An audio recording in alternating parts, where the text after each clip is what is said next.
कुमार कार्तिकेय, आपको यहाँ देखकर हम सब अति प्रसन्न हैं।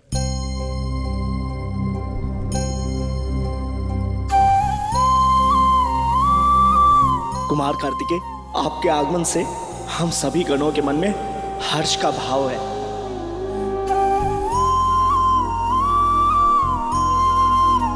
चलिए ना कुमार कार्तिकेय, हम आपको कैलाश का भ्रमण करवाते हैं। नहीं जाना मुझे कहीं भी, नहीं जाना मुझे कहीं भी, नहीं जाना मुझे कहीं भी।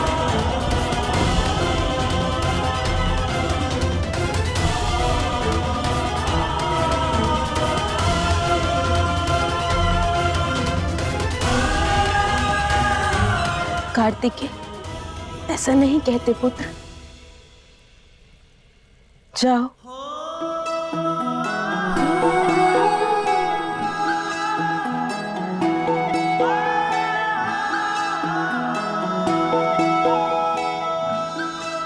कार्तिकेय कृतिका संग पधारे कैलाश में है उमंग, प्रतीक्षा ले आए रंग, चहुँ दिस कैलाश में उमंग।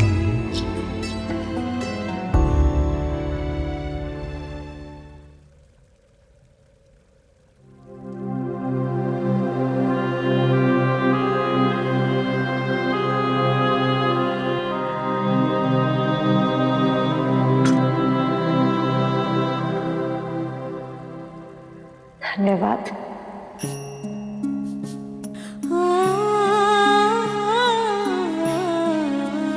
आप सभी का बहुत बहुत धन्यवाद।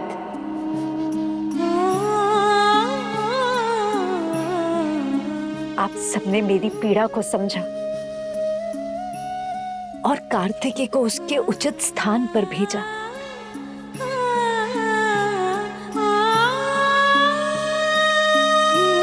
मैं समझ सकती हूँ, माताओं के लिए अपने पुत्र को स्वयं से दूर करना कितनी असहनीय पीड़ा होती है।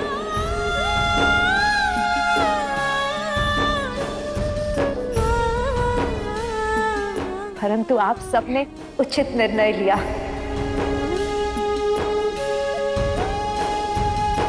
मैं और महादेव आप सबके सदैव ऋणी रहेंगे, ऋणी रहेंगे, ऋणी रहेंगे। देवी पार्वती ने सत्य कहा। हम दोनों आप सभी के इस बलिदान को नमन करते हैं, नमन करते हैं, नमन करते हैं।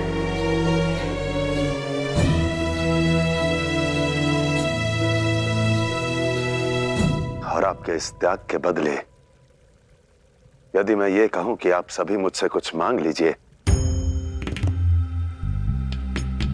तो वो आपका अपमान होगा, अन्याय होगा आपके साथ।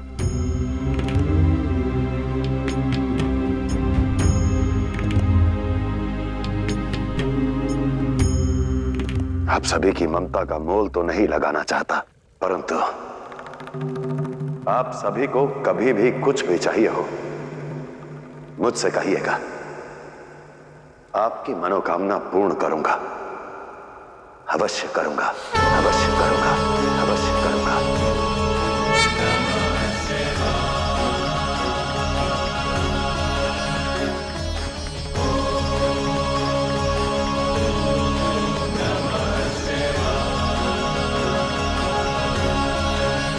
महादेव, यदि आप हमसे प्रसन्न हैं तो हमारी एक मनोकामना पूर्ण कर दीजिए, मनोकामना पूर्ण कर दीजिए, मनोकामना पूर्ण कर दीजिए।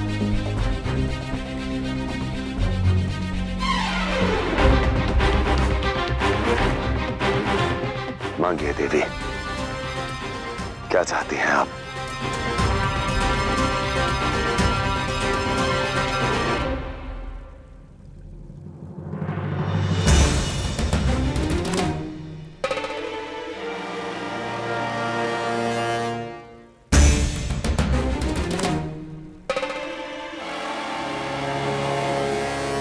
एक वचन, एक वचन, एक वचन।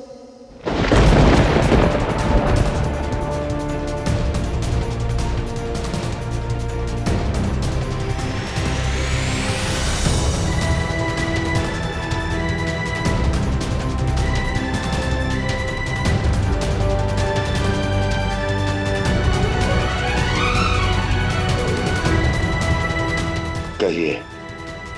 आश्वासन दीजिए महादेव, देवी पार्वती,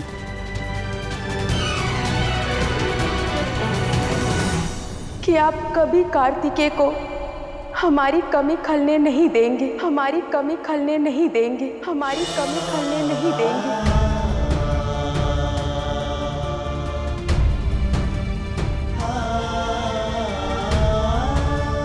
आप कभी उसे हमारा स्मरण नहीं आने देंगे, हमारा स्मरण नहीं आने देंगे। आप सदा उसका ध्यान रखेंगे।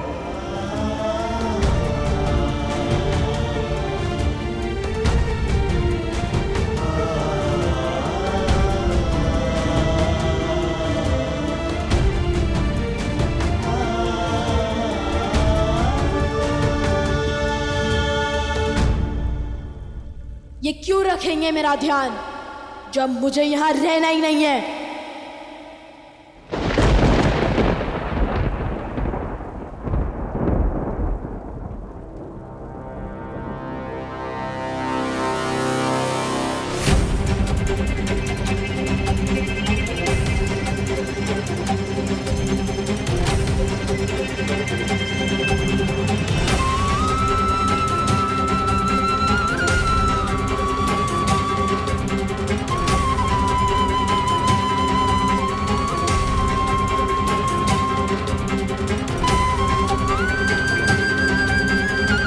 माता,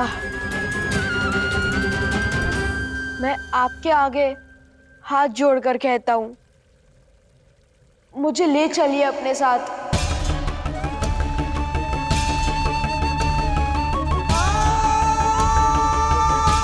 माता ले चलिए, मत कीजिए स्वयं से भिन्न।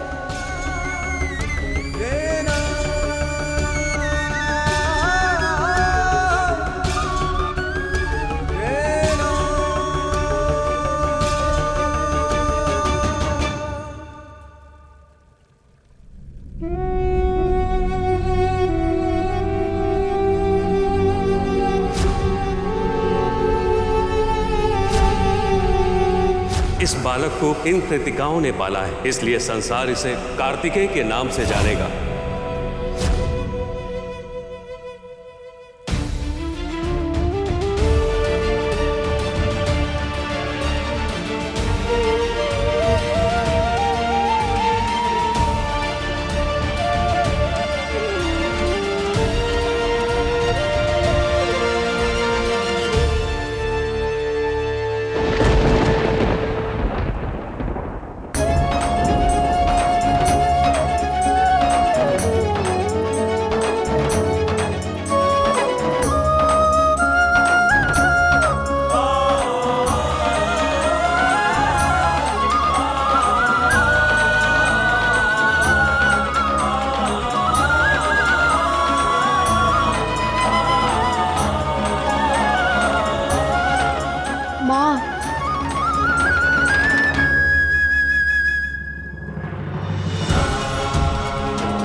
लीजिए महादेव,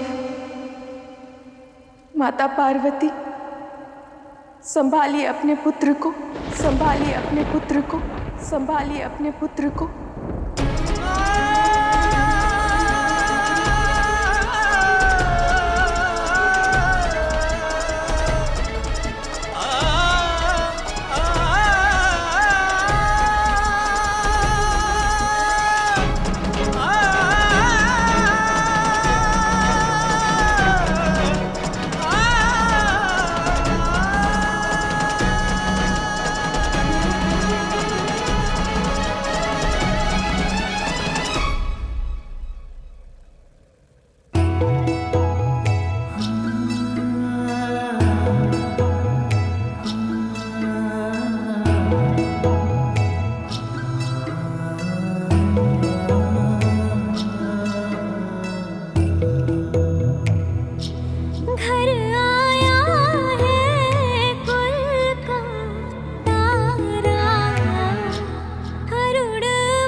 कार्तिके कृतिका संग पधारे कैलाश में है उमंग।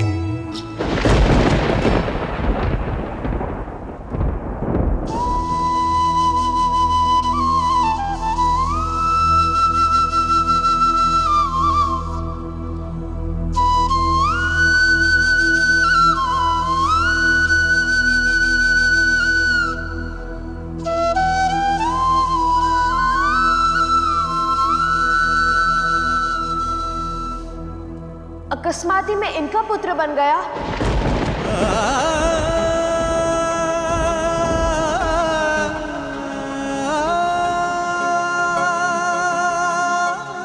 आपका कुछ नहीं लगता?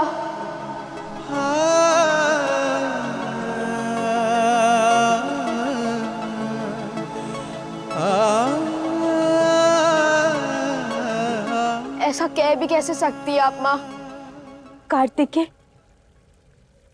पुत्र तो तुम हमारे भी हो, किंतु पहले इनके हो।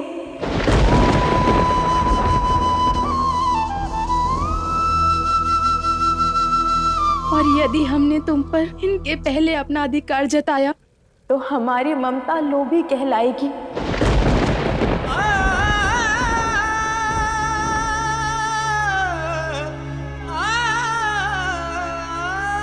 संसार कहेगा कि हमने अपने स्वार्थ में तुमसे तुम्हारा सौभाग्य, तुम्हारा भविष्य छीन लिया। नहीं माँ, ये अनर्थ मत कीजिए।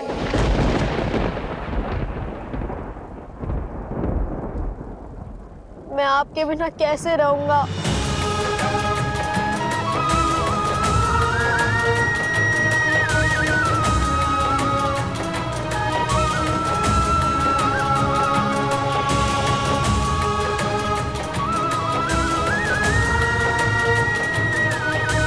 तुम्हें स्वयं से दूर करना भी चाहे तो नहीं कर सकते।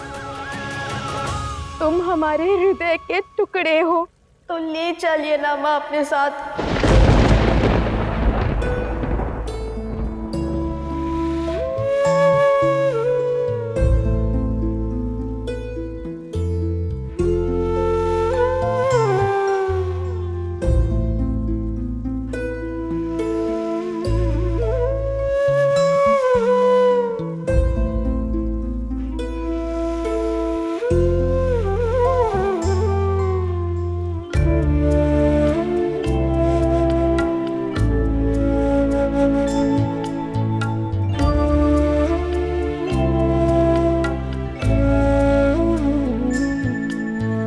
कठिन निर्णय को और कठिन मत बनाओ।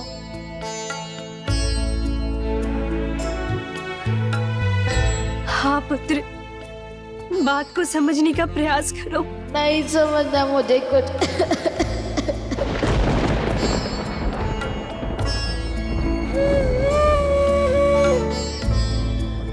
कार्तिकेय,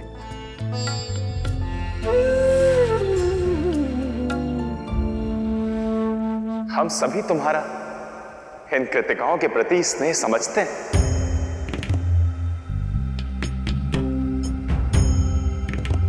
किंतु न्याय तो वही है जब सभी को उतना अधिकार मिले जितने के वो अधिकारी हैं।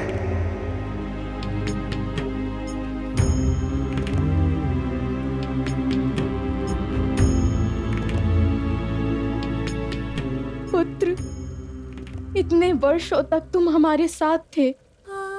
ये हमारा सौभाग्य और तुम्हारा अधिकार था।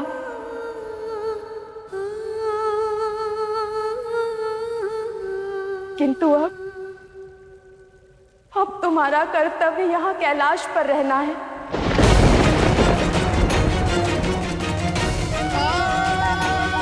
और कार्तिकेय, हम सब ने तुम्हें यही सिखाया है कि हर व्यक्ति को न्याय संगत होना चाहिए।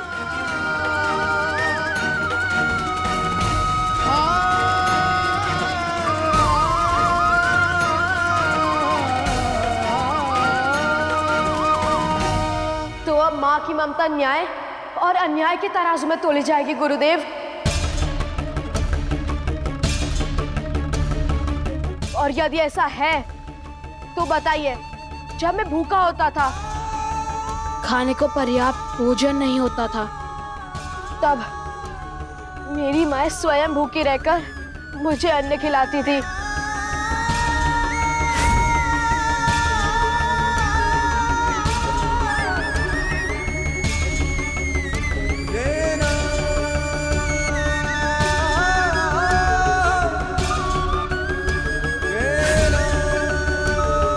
क्या वो न्याय संगत था?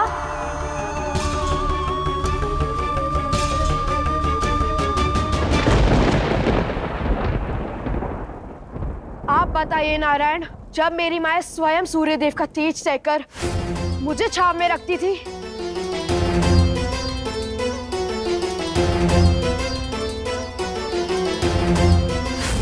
क्या वो न्याय संगत था?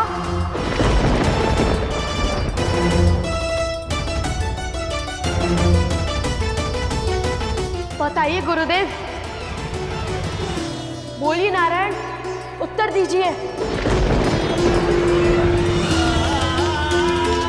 नहीं है ना आप सबके पास उत्तर? तो क्यों आज न्याय की बात कर रही है मेरी माँ?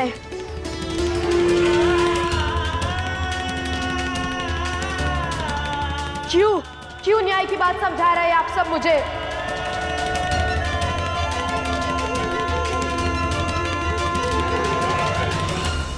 बताइए, चुप क्यों है आप सब? नहीं है ना आप सबके पास उत्तर गुरुदेव? नहीं है ना आप सबके पास उत्तर गुरुदेव? नहीं है ना आप सबके पास उत्तर गुरुदेव?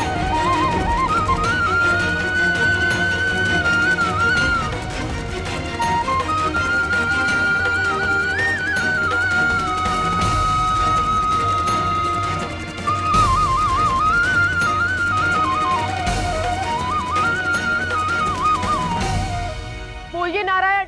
न्याय अन्याय से बड़ा होता है उद्देश्य कार्तिकेय।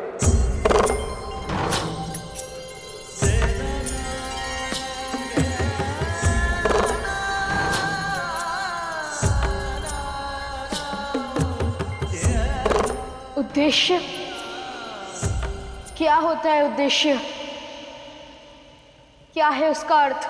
जो हर भावनाओं से परे हो, हर स्वार्थ से परे हो, वो उद्देश्य है, वो उद्देश्य है, वो उद्देश्य है।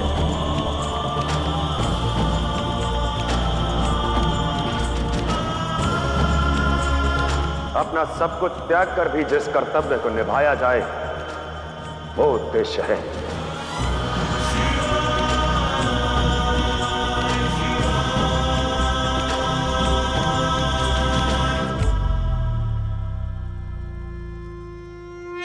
आराध्य,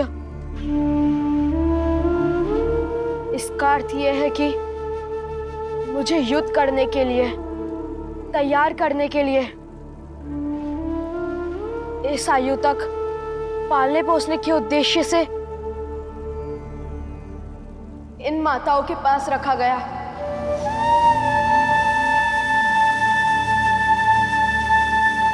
और अब तारकासुर के वध का उद्देश्य पूर्ण करने के लिए यहां बुला लिया गया है।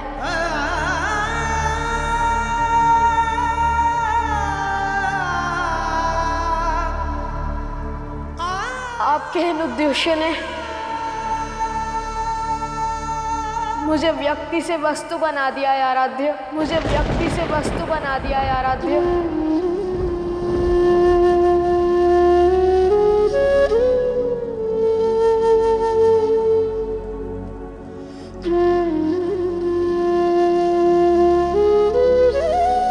कभी यहाँ तो कभी वहां। मुझे नहीं जानना मेरा उद्देश्य क्या है। मुझे केवल अपनी माँ के पास रहना है, केवल अपनी माँ के पास रहना है, केवल अपनी माँ के पास रहना है।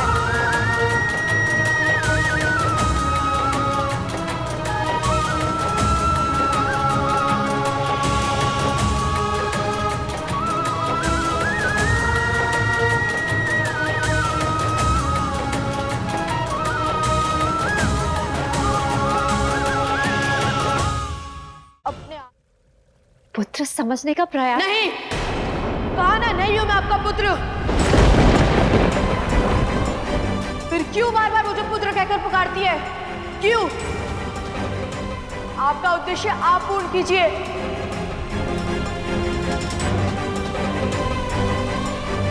मुझे केवल मेरी माताओं के साथ रहने दीजिए, बस।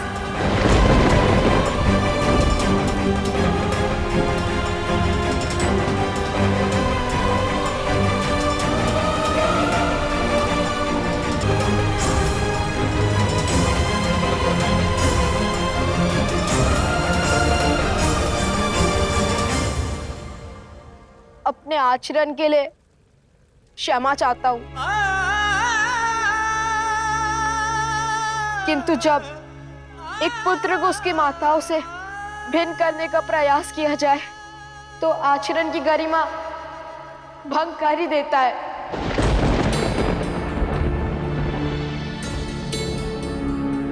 मेरा केवल एक ही उद्देश्य है, अपनी माताओं के साथ रहना,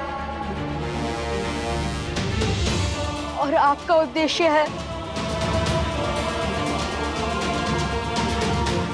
मुझे तारकासुर और उसकी सेना के विरुद्ध युद्ध में भाग दिलवाना।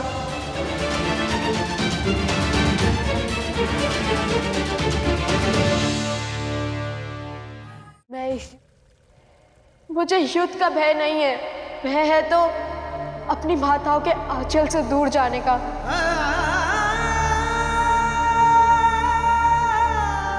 और यदि मेरा उद्देश्य आपके उद्देश्य से भिन्न है तो इसमें अनुचित क्या है महादेव? बताइए, बताइए मुझे।